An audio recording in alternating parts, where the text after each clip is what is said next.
Dalawa ang napaulat na nasawi sa nangyaring landslide sa Central Visayas habang inaalam pa ang death toll sa bagyong Enteng.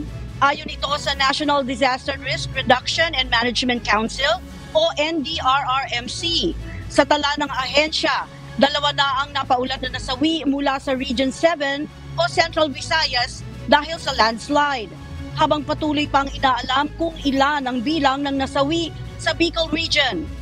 Nasa 10 naman ang naitalang nasugatan sa Region 7. Umabot na rin sa 6,052 na pamilya o 24,043 na individual ang apektado ng bagyo mula sa Region 5, Region 7 at Region 8. Kailangan po na one step ahead, no?